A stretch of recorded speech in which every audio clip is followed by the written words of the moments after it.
Welcome to Novara Live. An awful lot to talk about today. The US has seized a Russian oil tanker in the North Atlantic. Will this lead to escalation between the United States and Russia?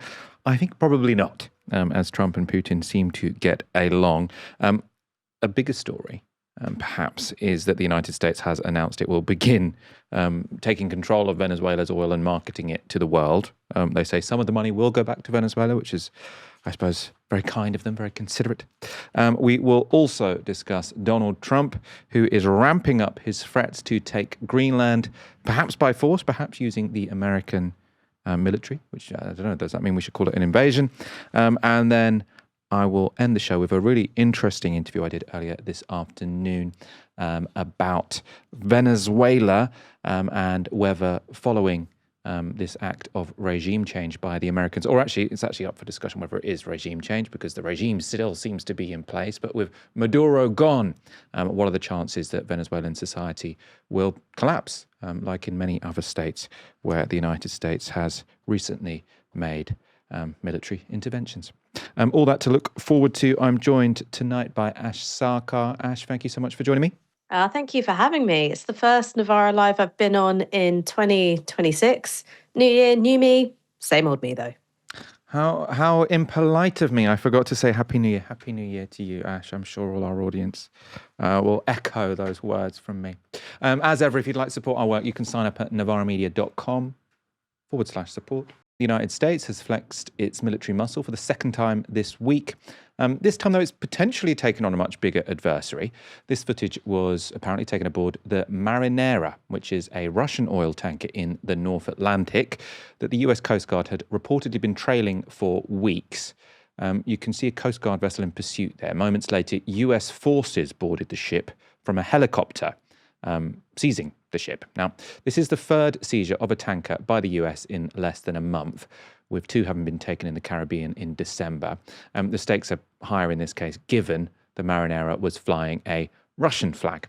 So previously, they've been smaller states. So until recently named the Bella 1, the Marinera, you can see that here, had been sanctioned over US claims that it was carrying Iranian oil, which is under sanction by the US. The vessel was also previously turned away by the US as it entered the Caribbean in December and while seemingly en route to Venezuela. Back then it was flying what was thought to be a fake Guyanese flag, so potentially it wasn't flagged to any country. But at some point in the intervening weeks, it was bought by a Russian company and so therefore fell under the protection of the Russian government. So that's why this is now a big diplomatic row, because the US have boarded a Russian ship. The US Coast Guard has apparently been pursuing the vessel for at least a fortnight, with Russia today reporting that an earlier attempt had been made to board the ship during a storm.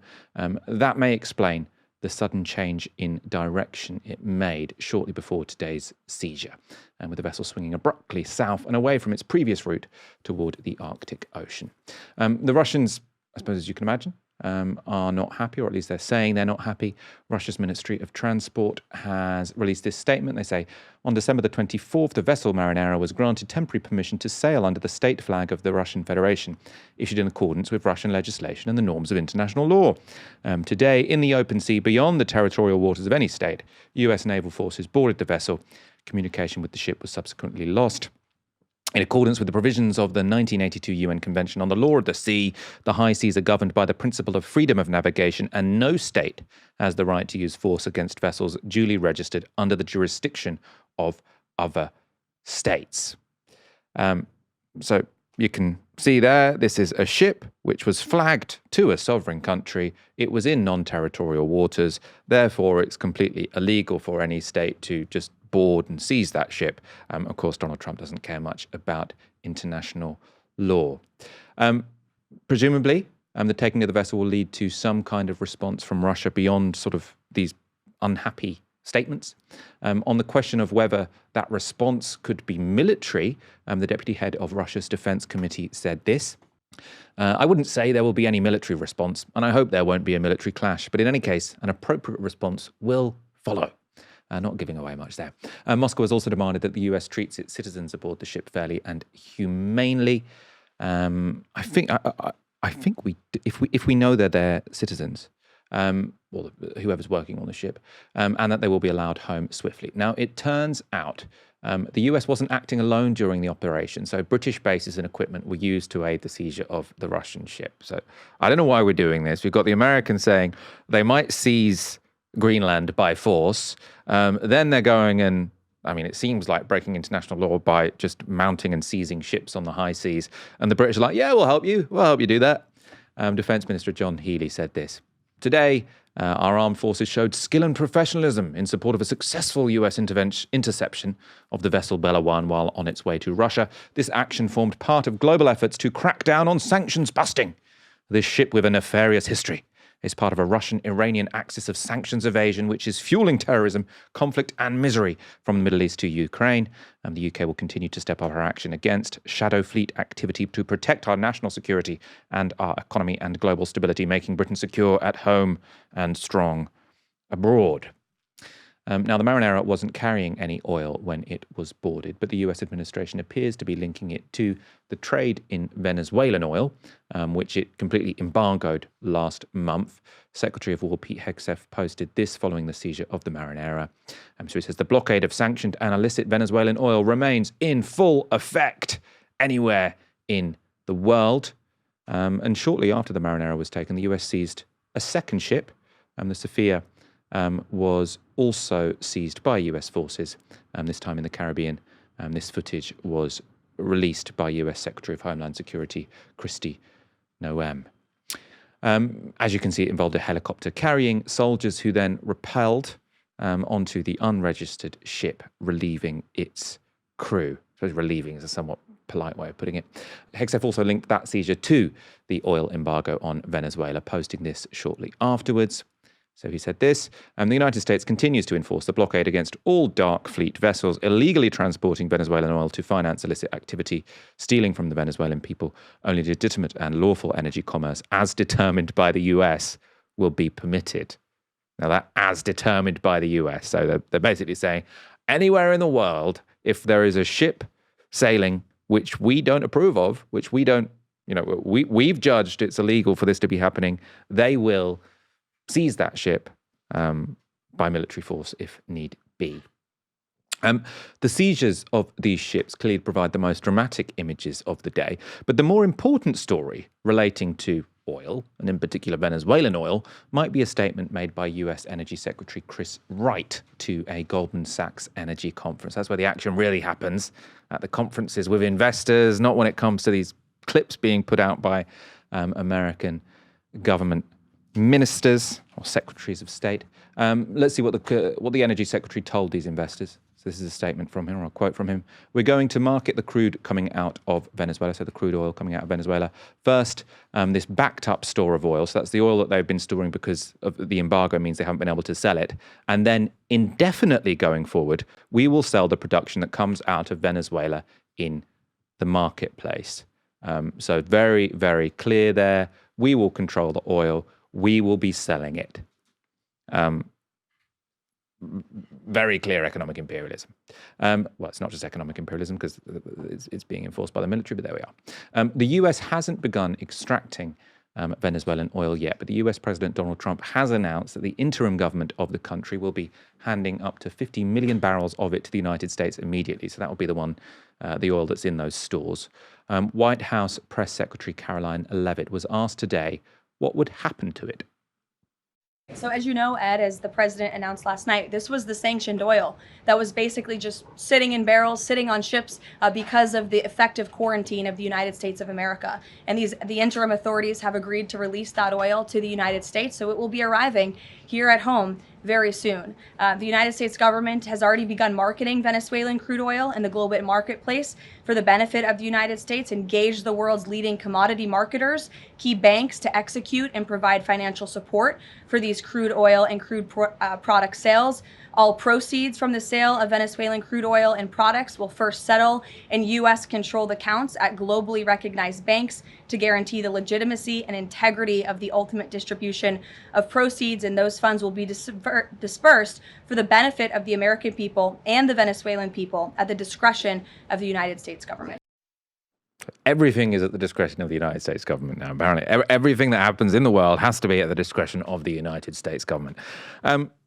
Ash, this seizure of this oil tanker, which doesn't have any oil on it. I mean, there are arguments about whether, because it changed its flag in the middle of a trip, that's apparently supposed to be unusual.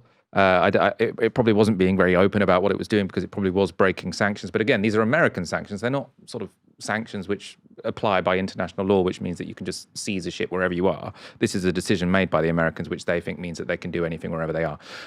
But personally, I don't see escalating tension between the United States and Russia happening because Trump and Putin seem to completely get on. They're very happy to carve up the world. The more significant story today does seem to me to be this confirmation that the Americans are going to just control, basically own Venezuelan oil indefinitely into the future, sell it at their own discretion, and then give a cut to the Venezuelans again at their own discretion.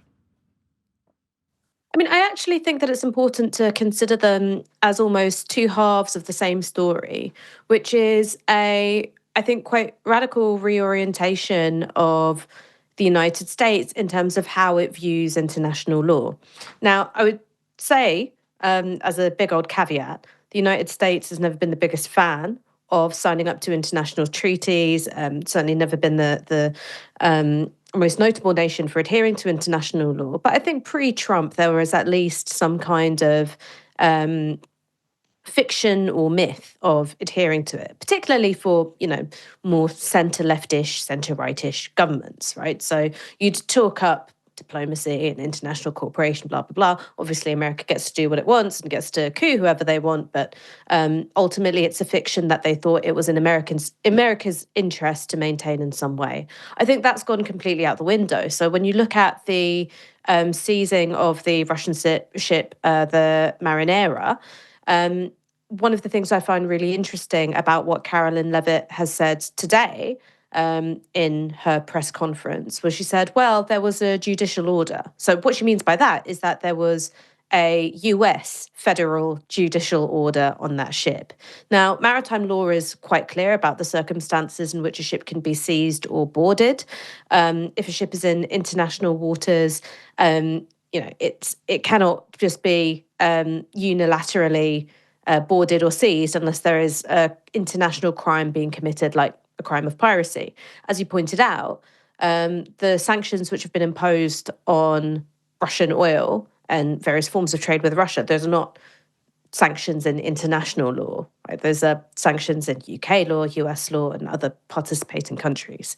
So it's absolutely a flagrant breach of international law, but I don't think it's meaningful to speak in those terms anymore, because what the White House is saying, both in the case of seizing the ship, the Marinera, but also in terms of how the indictments against Nicolas Maduro and his wife have functioned, is that the US is effectively saying our law, our domestic law, can apply wherever we want in the world. We will apply it and we'll enforce it wherever we want in the world. And that's obviously not going to be done consistently. That's going to be done, making judgments in terms of what Trump considers to be in the US's best interests. But that's one reason why I think these are in many ways kind of aspects of the same story. The second thing which you talked about, which is the most important part, which is that the US has seemed to confirm indefinite control of Venezuela's oil reserves. I think that there is a way in which you can see that the Trump administration has learned from what happened in Libya after the intervention of 2011. And it's in this particular way. So what happened in Libya with the ousting and killing of Gaddafi, the complete collapse of the Gaddafi government, is that there was a complete collapse of governance in the state itself. So what you've ended up with now is competing governments, competing militias, an awful lot of violence, and ultimately that's been very bad for oil production. So there are, various blockades imposed, various shutdowns imposed of production. And if there had been a hope that Western intervention in Libya would have resulted in preferential access and greater control of Libyan oil, that's not necessarily happened in the way that they thought that it would. So I think what's happened here in terms of the kidnapping of Maduro and his wife, but ultimately saying we're not going to insist on, the opposition being installed, saying that we're going to keep the Bolivarian government in place. Well, the reason why you do that is because ultimately it's better for oil production if you don't have a total state collapse. So that's what I think the calculation was in terms of why work with Delcy Rodriguez and keep the Maduro government structure in place, whilst of course kidnapping him and indicting him in a federal court. US President Donald Trump has made no secret of his desire to make Greenland part of US territory. And for the first time, the White House has confirmed that if need be, the administration is prepared to use military force to take it. And so on Tuesday night, White House Press Secretary Caroline Leavitt issued this statement to the media. So she said, President Trump has made it well known that acquiring Greenland is a national security priority of the United States, and it's vital to deter our adversaries in the Arctic region. The president and his team are discussing a range of options to pursue this important foreign policy goal. And of course, utilizing the US military is always an option at the commander-in-chief's disposal. Always an option anywhere in the world against anyone. That seems to be the message. Others in Trump's administration were quick to talk down the military threat, though. So the Wall Street Journal reports that in a closed briefing to US lawmakers, Secretary of State Marco Rubio downplayed the possibility of military action. Instead, he said that the US plans to buy the territory, and the more aggressive rhetoric from the White House was a negotiating tool. That was somewhat backed up by the French Foreign Minister Jean-Noël Barrot, who spoke directly to Rubio. He told France Inter Radio this. So he said of Rubio, he ruled out the possibility of what just happened in Venezuela happening in Greenland. Whatever form the intimidation takes and whatever its origin, we have begun work to prepare ourselves to retaliate, to respond, and not to respond alone. If Rubio is right, and this is actually just sort of an attempt to purchase Greenland, it wouldn't be the first time a US president has tried to buy the territory. We found this out because of, well, not us personally, but this became known because of documents declassified in 1991. They show that in 1946, the administration of Harry Truman offered Denmark $100 million in gold for the island. Now, unlike Trump, they did it in total secrecy. They didn't just tweet it out. I didn't have Twitter then, but they didn't sort of just make these public statements. And that's because they were afraid of alerting the Soviet Union to their plans. And there was also no military threat from the Americans. But even with Rubio's assurances, it's difficult to overstate the significance of the White House so much as tabling the option of military force in Greenland. So even if it is just the case that they want to buy it and this is just tough talk, that's still pretty crazy. And that's because Greenland is still part of the Kingdom of Denmark. And Denmark is a NATO member. Of course, the United States is the leading NATO member. So this is a NATO member threatening military force against another NATO member, which makes it unclear what would happen if you sort of invoke Article 5, because Article 5 is if one member of NATO is attacked, then you all come to their defense. But if a NATO member is being attacked by a NATO member, who knows? Earlier this week, Danish Prime Minister Mette Frederiksen spelled out what an attack on Greenland would mean. Firstly, I believe that the American president should be taken seriously when he says that he wants Greenland. But I also want to make it clear that if the United States chooses to attack another NATO country militarily, then everything stops. That is including our NATO and thus the security that has been provided since the end of the Second World War. I believe in democracy and I believe in the international rules. Of course, I also believe that you do not change borders by force either one way or another. It is not only the position of Denmark and the Danish kingdom, fortunately, of Europe too. So I hope that the people will also take note of the once again significant European support that we are receiving. The foreign ministers of both Denmark and Greenland, which is a sort of it's an independent state to some degree. It's self-governing, but part of the Kingdom of Denmark, so they have their own foreign minister. The foreign ministers of Denmark and Greenland have been requesting meetings with Marco Rubio. That had been denied, but Rubio, just before we went live actually, announced that meeting will now take place. It'd be good to be a fly on the wall in that discussion. Meanwhile, European leaders have been loudly voicing their support for Denmark and Greenland, with Britain, France, Germany, Italy, Poland and Spain issuing a joint statement saying they would defend, quote, the sovereignty, territorial integrity and the inviolability of borders. Obviously not the borders of Venezuela, but when it comes to their close allies. French, German and Polish foreign ministers are also meeting today to discuss a joint response to a possible US invasion of the territory. Meanwhile, the 56,000 Greenlanders who inhabit the island are finding their new reality hard to believe, as former Greenland politician Tilly Martinussen told Channel 4 News. Magnitude of what is happening, that the future of Greenland could decide the fate of NATO. We are aware, however, we are, I think, even in more disbelief than maybe the European countries are, that US is threatening its allies since World War II, where they were the heroes. I mean, every movie that ever came out of that country, America is the hero, and all of a sudden they're now the villain. We just can't believe that. Greenlanders talk amongst each other. Some are frightened.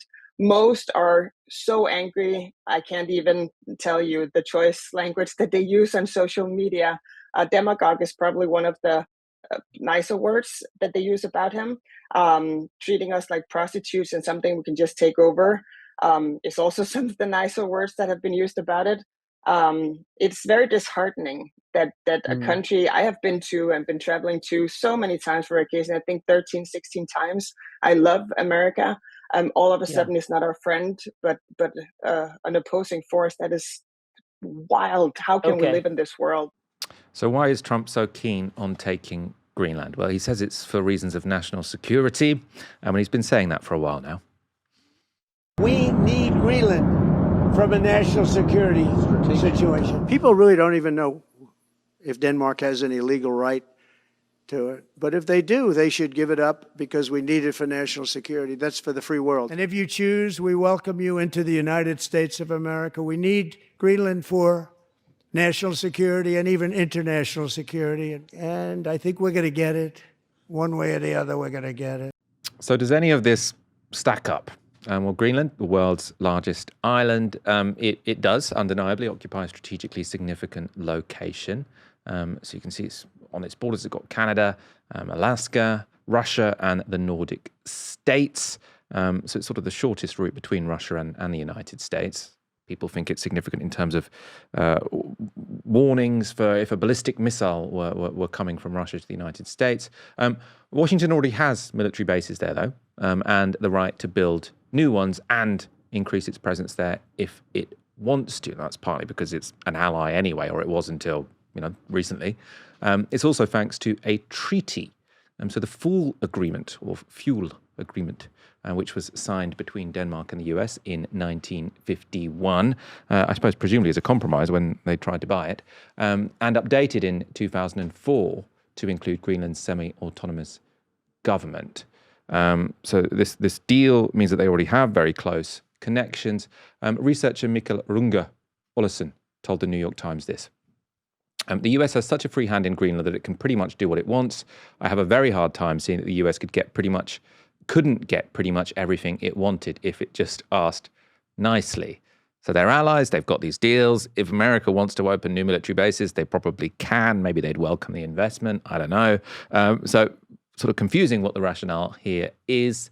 According to Danish MEP Anders Vistisen, Trump's story just doesn't fly. We already decided to ramp up military spending in the Arctic region significantly, many billions of Danish crowns. But let's be frank, what have America done? They have closed over 30 bases in Greenland because they didn't find it military significant to be there, to the point where there is only one American base left. So if Trump thinks that a Danish security in Greenland is ridiculous, it just goes to the point that America doesn't care about the Arctic region because they decided unilaterally to draw back from Greenland to the point where their presence in Greenland is almost non-existent. So the argument this is crucial to the United States national security doesn't seem particularly plausible. There could be other reasons, though, that make it strategically important to the United States. So Greenland borders a passage from the Arctic to the North Atlantic called the GI-UK gap, so Greenland, Iceland, UK, which runs between the UK, Iceland and Greenland. And that means it's sort of essential for controlling traffic into the North Atlantic. So it's an important shipping route, basically, and a shipping route that's getting busier as climate change makes the Arctic more navigable year on year. Climate change is also slowly melting Greenland's permanent ice sheet, making more of the island's rich troves of rare earth minerals, oil and gas accessible.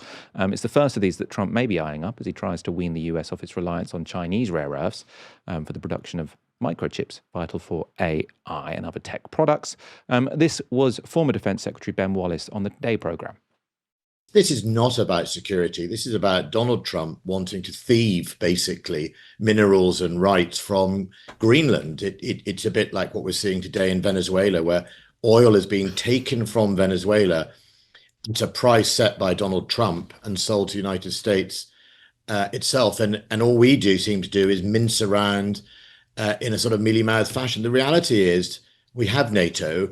If the United States were to attack Greenland, or to try and take its sovereignty, first of all, it would be deceiving Greenland, because you can't just absorb a state in the Constitution of the United States. It has to go through a huge amount of process. So the Greenlanders won't get this promised land from Donald Trump anytime soon.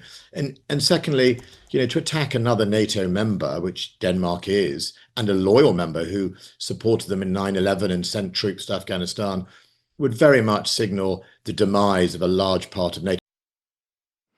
That was a former Defense Secretary. Ash, I suppose what's a bit embarrassing about all of this, I mean, we haven't got so many Keir Starmer clips in the show today. I'm sure our audience aren't too disappointed about that.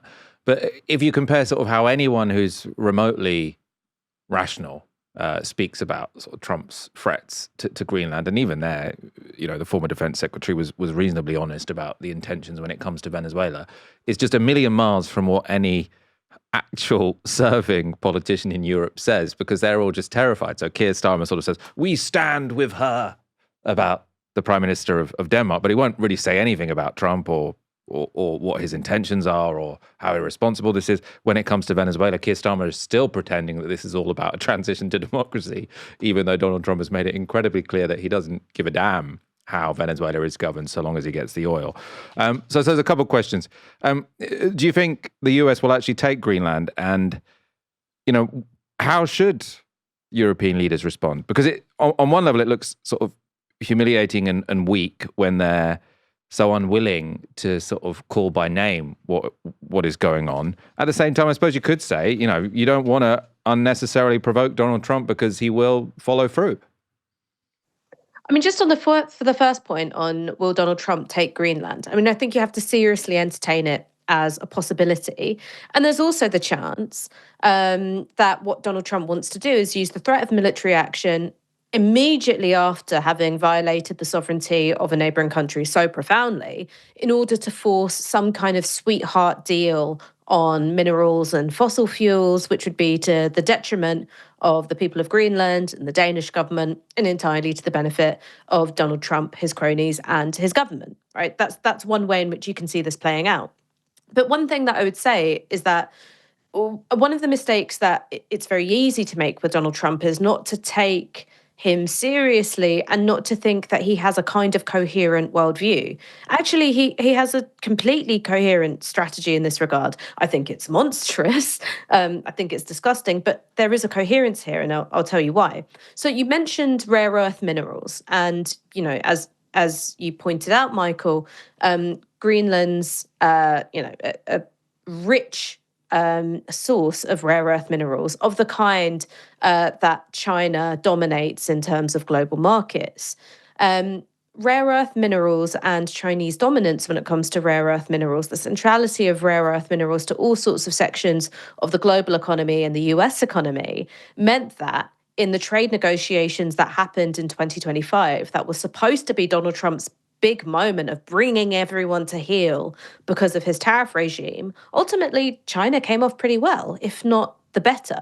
And that's because of these rare earth minerals and also something which was so delicate that it didn't even come up at the trade negotiations, that the US is reliant on, more than 700, ingredients or components from China, which are utterly essential to basic medicines needed by the American people. So to put it bluntly, because of these two really essential streams of resources, China had him by the short and curlies. So I think that this move to take Greenland or possibly get some kind of sweetheart deal, it's entirely coherent with saying, well, I want to have a more powerful position vis-a-vis China next time there are some kind of trade negotiation.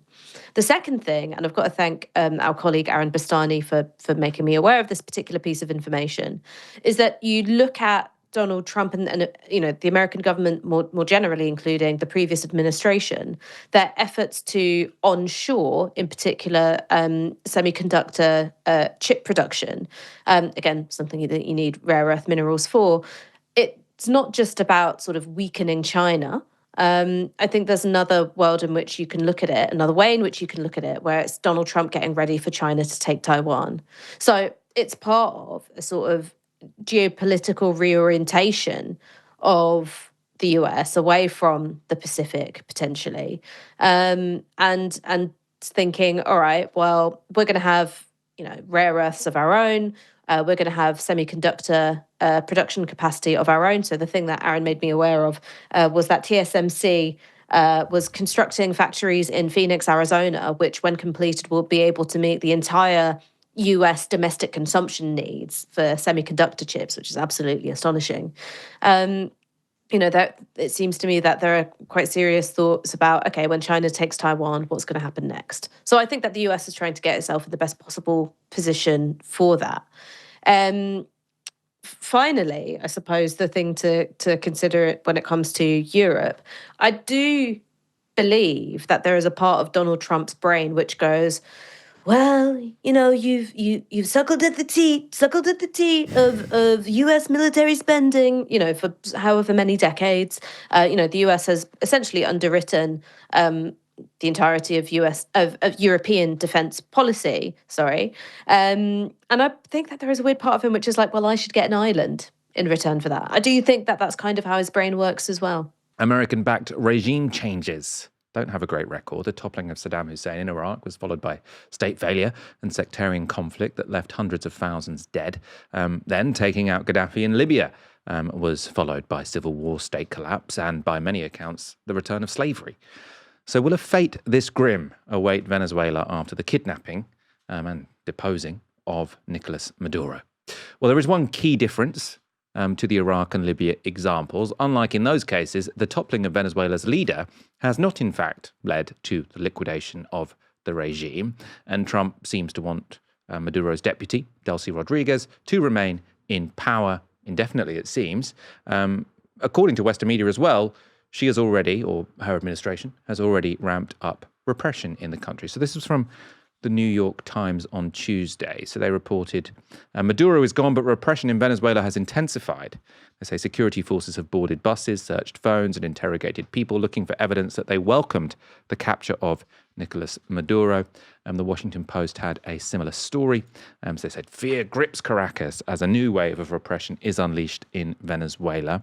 And they say Venezuela's government launched a far-reaching crackdown after Maduro's ouster, detaining journalists and civilians and sending armed gangs to the streets. So this is the Venezuelan government, according to these reports, cracking down on opponents of what's essentially still the Maduro regime, just without Maduro.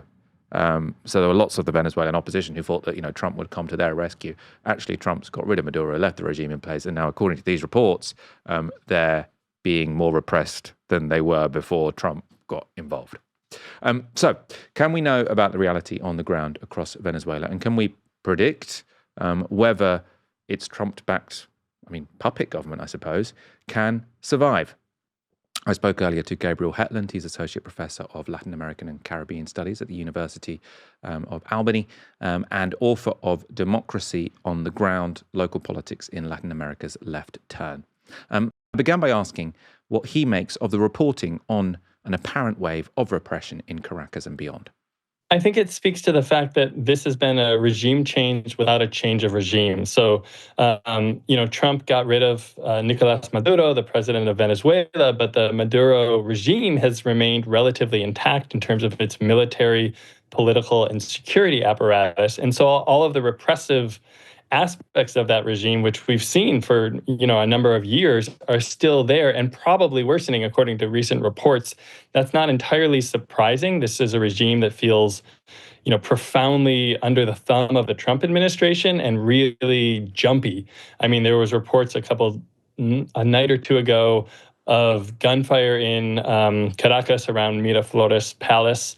And apparently it was a friendly fire incident between two different security forces where there was one force putting a drone above the presidential palace and another opening with gunfire. And so things are on edge. And so it's not surprising that the government would react to any activity that seems to be threatening at the domestic level with extra repression right now. But this clearly indicates that there's no sort of political transition. The question of democracy, human rights, political rights is absolutely not on the agenda for the Trump administration and not something that the government in Venezuela is interested in either. The stories as they're written up in the New York Times, the Washington Post and elsewhere, what they seem to be suggesting is that the government is repressing anyone who comes out to support what Donald Trump has done, because they would sort of, by definition, be anti-Maduro people. So you've got this strange situation where Donald Trump is supporting and propping up, I suppose, a government which is repressing anyone who sort of openly claims to support Donald Trump. It's a strange situation we find ourselves in. It is really strange, and it speaks to the surrealness of this moment, just the bizarreness of it all. All the evidence suggests that Delcy Rodriguez, under tremendous pressure, we have to say, is basically going along with the Trump administration. I mean, she has a sort of metaphorical and literal gun to her head. And so she is, pretty much doing what the Trump administration says. But she also has a Chavista past. She has a sort of revolutionary credentials over many decades, and she needs to appease her base within Venezuela, which is still a Chavista base, a Madurista base. And so some of her statements have been pretty contradictory. I mean, right after the kidnapping, the invasion, the coup, whatever we want to call it, happened, Delcy Rodriguez made a very fiery statement, a denunciation of what was happening, demanding that Nicolas Maduro return. A day later, she issued a much more conciliatory statement, promising and inviting the U.S. to work with Venezuela and her government. Since then, she's tried to walk a fine line between sort of asserting some degree of national independence and autonomy, but also conciliating Marco Rubio, Donald Trump, the U.S. government. So I think she's playing to multiple audiences, and I believe that the repression that we're seeing of sort of Venezuelans in support of what Trump is doing is an expression of that. And again, it's really weird because Rodriguez is actually pretty much doing what Trump wants, but then also repressing Venezuelans who are supporting that. So it's just really strange. And the Trump gamble seems to be what we can do. Well, I suppose you say gamble, but in a way it's conservative, isn't it? Because he wants everything to stay the same. He thinks what can happen is everything stays the same. So there's not really any reform in the Venezuelan governing apparatus, apart from the fact that Maduro has been removed. And the only thing that's really changed is that the United States now gets direct access to the oil and can completely control the oil industry and the export of oil. Is that a sustainable situation? Do you sort of see that as something which, it might be unjust, it might be unsavory, but is that sort of on the most basic level, is that something a situation which can sustain itself? We'll have to see. I doubt it. I think that, there was a New York Times headline that they changed right after they ran it, but the initial headline was really apt. It said, Marco Rubio stresses U.S. plan to coerce rather than govern Venezuela. And that's really what we're seeing, that the U.S. wants a sort of neo-colonial grab of resources. It wants to dominate Venezuela and force them to do whatever it wants, but it doesn't want to actually run things on the ground. So will that produce stability? That's a crucial question. I think in the short term, it's possible that we will see some degree of stability precisely because so many things have remained the same. You still have the same military structure intact. You have the same political apparatus more or less intact. You have, a lot of similarities. Even the economic situation in Venezuela, which is dire, has been dire for a number of years. And what's also strange is that many of the changes that are happening now, which are blatantly unjust, blatantly neocolonial, we have to say that, in terms of the U.S. gaining access or demanding access to the Venezuelan oil industry, demanding that Venezuela sever relationships with Iran, China, Russia, Cuba. Those are changes that Maduro was pretty prepared to give, that he was talking about giving for a number of months. So the situation that seems to be unfolding is actually one that the Venezuelan government wanted to happen over the last number of months. Not entirely, of course, but in broad strokes, it's pretty similar to what Maduro himself and other Maduro officials were proposing to the U.S. for quite a long time.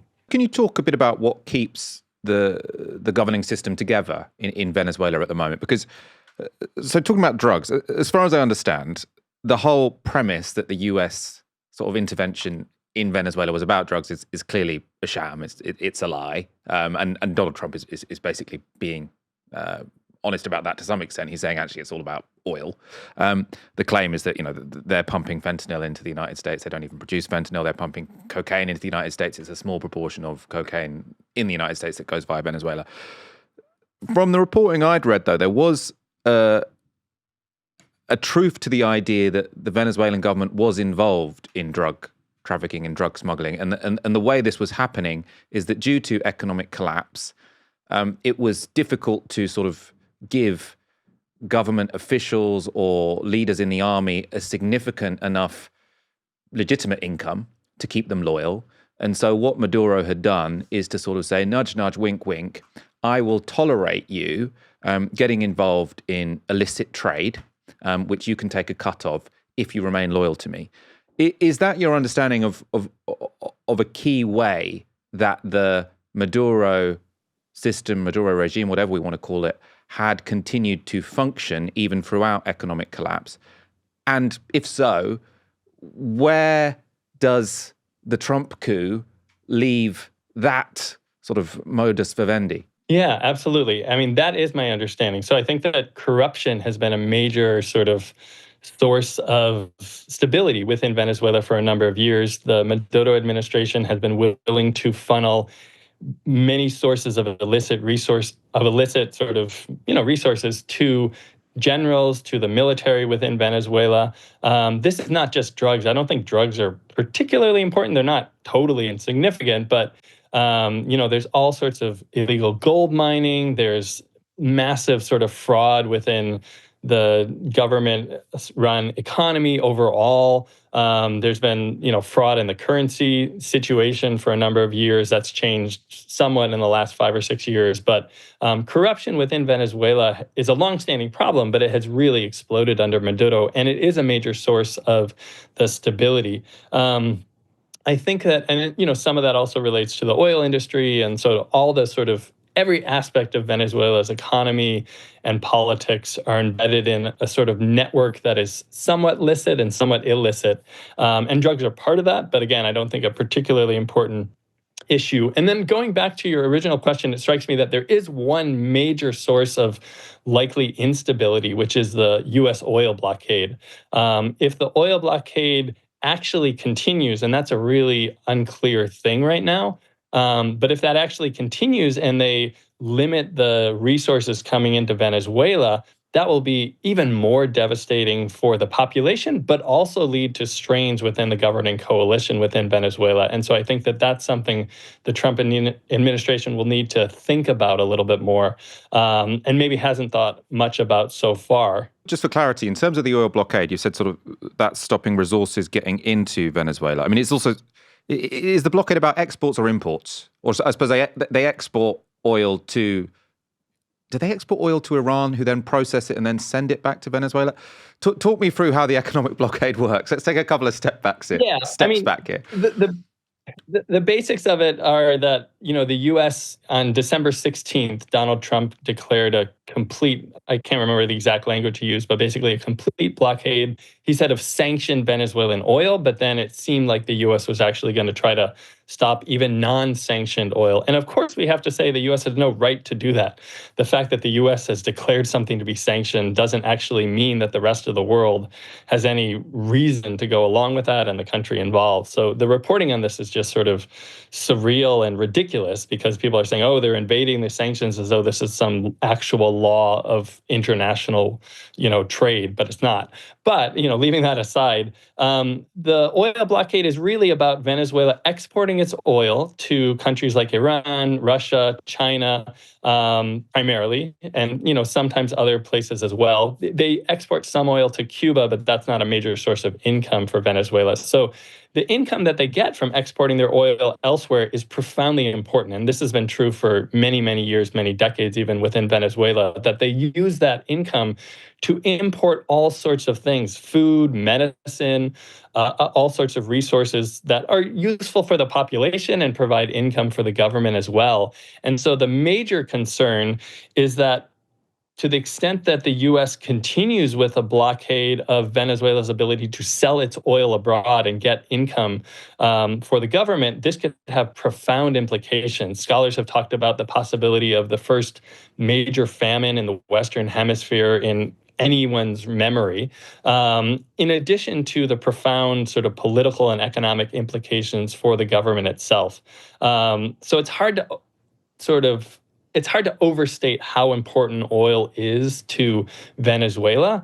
And what we're talking about with the blockade, again, is really sort of exporting oil and then taking the income and using it for all sorts of purposes, including, we should mention, keeping generals and other sort of military officials relatively happy. Correct me if I'm wrong, but in terms of why the oil is going to Iran, because people think, well, Iran, why are Iran and Russia importing oil? Because they produce loads of oil. It's because Venezuela produces this very thick crude oil, which they don't have the capacity to process. So it gets processed in Iran and Russia. Is that correct? Yeah, that's part of it. And then the other really important factor is that the U.S. has stopped importing Venezuela oil with some exceptions. So Chevron has continued to produce and sort of send some oil to the U.S. for the last couple of years. But, since 2019, there's been virtually a complete oil blockade within the U.S. This is under Trump 1. During the Juan Guaido self-declared presidency in Venezuela. And ever since then, even under Biden, this continued. There was, a little bit of carve-outs under Biden, mostly for Chevron, but then that's been tightened a little bit under Trump. And then really tightened, with this December 16th full blockade. So the U.S. one goes back a number of years. And so that's the other reason that Venezuela is sending oil to Iran, Russia, and then China. They're not refining the oil, but they're just getting Venezuelan oil, which again is crucial for the Venezuelan economy. And in terms of the oil, so Javier Blas, he's energy and commodities columnist at Bloomberg. He was tweeting earlier today about the U.S. Energy Secretary Chris Wright, who has said at the Goldman Sachs Energy Conference that the U.S. is going to completely control Venezuela's oil. And it will then export it and sell it and market it and process it, and then give some of the money back to the Venezuelan people, which I suppose would imply the end of the blockade. And if that were to happen, I suppose, is there an outcome where everything stays the same in Venezuela, except they have a slightly better source of income because the sanctions have in effect on their oil exports been lifted? Now, of course, a big cut of that is going to be going to American corporations, but a sort of degraded cut of a decent export income is potentially higher than a full cut of no export income. So is there a world in which the lives of Venezuelans improves over the next couple of years? So I'll lay out the possibility of that, which I think, we could plausibly sketch that. I don't think it's going to happen, and I'll tell you why in a second. But the most optimistic scenario indeed would be that essentially the U.S. sanctions regime, including on oil, which is the most important part of it, ends. And Venezuela is able to export, massive amounts of oil to the United States.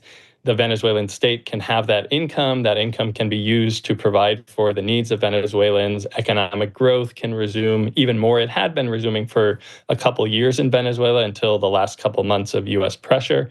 But that would be the most optimistic scenario. The reason that I'm doubtful about that happening is because Trump has explicitly said he will be the one to control the profits, and he will be the one to decide how much of those profits go to Venezuela. And it's not clear that he has any interest in the well-being of the Venezuelan people, to put it mildly. And, if Venezuela's economic situation got worse, there would be massive outmigration. That's obviously a problem for the U.S. It's a problem for Latin America. You could see, hundreds of thousands, even millions more Venezuelans leaving the country if there's an economically devastating situation. In the event that, this is a worst case scenario where the U.S. is sort of holding most of the resources from the oil that it's receiving from Venezuela and not sending those resources, not sending those profits back to the Venezuelan state. So if that happens, there'd be this migration crisis, but I think that Trump wouldn't be upset with that because it serves his domestic political agenda. And he can say, we got to stop the hordes of immigrants coming from Venezuela, and he can just sort of play it both ways. The consequences for ordinary Venezuelans, though, would be utterly horrifying. So, there may be something in between. I mean, I think there's going to be a give and take. The U.S. does not have unlimited control. As we've talked about, Delcy Rodriguez, the acting president, needs to provide a semblance of national sovereignty, although it's a thin one. She needs to provide some degree of continuity with the earlier project, including on the ideological level. And so it's a complicated situation with a lot of uncertainty. I mean, you've mentioned a worst case scenario there. I suppose, to my mind, a worst case scenario is, state collapse, civil war. You see something like what happened post-regime change in Iraq or Libya. Is that possible in Venezuela? Or I suppose that, there aren't the same sectarian divides. Maybe a sort of civil war that violent isn't on the cards in Latin America in the 21st century. I don't know. What would be the worst case here? Yeah, no, I think that exactly is right. There are a lot of armed groups within Venezuela. There is, massive illegal gold mining. There's other illegal sort of mining activity in parts of Venezuela, the so-called Arco Minero, which is in the sort of south central part of the country. And then there's a lot of armed groups elsewhere in the country as well. And so if there was a major loss of income for the government and for the country as a whole, I think that a lot of those armed groups would be unhappy, and you could, in fact, see major conflicts. We haven't seen that yet, and I think that is good. It's nice that there hasn't been, an eruption of armed conflict, but that potential is absolutely there. And I think, something like Iraq is not unthinkable within Venezuela. And so this is another thing that I think, policymakers, including within the U.S. government, will have to consider. I think there are some who are considering that. And the reason I say that is because Trump didn't want to have Maria Corina Machado and the far-right opposition come into power in Venezuela, not for particularly ideological reasons, but for pragmatic reasons. There's a lot of reporting now showing that, they didn't feel like Machado and the right could actually govern Venezuela, could actually provide stability. And so this question of stability is certainly one that they are thinking about, and it's an important factor in their sort of calculations. But again, there's just so much uncertainty that we'll have to see what happens. And where does this all leave the opposition? Because, as far as I understand, in the 2024 elections, it was the candidate supported by Maria Corina Machado who got the most votes. And then the voting tallies were, Maduro refused to publish them. So there clearly is some level of support for Machado and her political faction within the public. And the assessment that I think Trump has made, correct me if I'm wrong, is that she didn't have the support among Venezuelan government elites. So sort of she couldn't garner the confidence of the army or business elites because they thought that she can't protect stability and relative security, as far as we can say, that exists in Venezuela. So where do the people who voted for Machado's candidate in 2024 come in here? Yeah, so I think, two parts to your question. One, where does this leave the opposition? Out in the cold, essentially. I mean, you have seen Trump explicitly reject Machado. You've seen Machado become a little bit more critical of Trump. She's sort of taking multiple stances. She's being very supplicating in some interviews and then critiquing some of the things he's doing, including critiquing Delcy Rodriguez. And then a separate question is the Venezuelans who, provided support for Machado and extremely likely voted, a majority for Edmundo Gonzalez. We don't know for sure, what the vote was in 2024. But as you said, all the evidence suggests that he, in fact, won that. He was kind of a stand-in candidate for Machado. I think it's important to recognize that many Venezuelans provided support for Edmundo and for Machado, not so much because they supported their political position, which is a pretty hard right, far right position, but because they wanted to get rid of Maduro, because they were so frustrated with the economic mismanagement, the political repression, the lack of continuity with the Chavista project, which was vastly better despite its own contradictions. And so I think that opposition to Maduro is probably, translating into significant opposition to Rodriguez, although I don't know that it'll take particularly big expressions anytime soon, given the repressive capacity of the government. But I don't know that it necessarily translates into support for Machado. I think it's more of an anti-government position as opposed to a support for the far-right opposition. Yeah, that makes sense. So it's basically a case of there probably will still be opposition to Delcy Rodriguez as there was opposition to Maduro in 2024, and it was presumably a majority of the Venezuelan people. But now the wager by Trump and Rodriguez is that given that the repressive capacity of the state remains intact and potentially the end of the blockade on oil, that could potentially lead to some economic growth, then that would be how the system is maintained. So you've still got people who are relatively disgruntled but don't have the capacity to organize to overthrow Delcy Rodriguez, and especially some of them might have less urgency to do so if their incomes increase slightly. You've said that's a unlikely outcome, but it's a possible one. Yeah, it is certainly a possible outcome, and it would be a continuity with what we've seen over the last 8 or 9 quarters within Venezuela. I mean, there was a devastating economic crisis, which was caused by many factors, mismanagement, and U.S. sanctions is a very, very significant one. And that had lessened in the last 2 years, roughly. And so maybe we'll get back to that. I mean, I think that is actually plausible to think, especially if there is a softening of the U.S. sanctions regime. If Venezuela could start pumping significantly more oil. I mean, last year they were pumping about 1.2 million barrels of oil. I think that's per day. And then, they could get to a higher level than that. But that is, there's possibilities that they will drastically go down, depending on how the oil blockade works out. But if they were able to increase their oil production, even if the U.S. is taking a cut, that could provide additional income and definitely lessen the disgruntlement of the Venezuelan population. I think that there's, 2 sources of that disgruntlement. There's an economic and there's a political source. But the economic one, I think, is the most pressing on a day-to-day basis. I mean, if Venezuelans can't eat, if they can't meet their basic necessities for themselves and their children, they're just going to have this level of desperation. So that will be the priority for people. And if the situation improves economically, you'll see some degree of support for Rodriguez. And if the situation doesn't improve economically, then I think the sort of political resistance could escalate a little bit. That was Gabriel Hetland speaking to me earlier today. And that's it for tonight's show. My thanks to Ash Sarkar for joining me for the first half. Thank you guys for watching. We'll be back tomorrow from 6 p.m. For now, you've been watching Novara Media. Good night.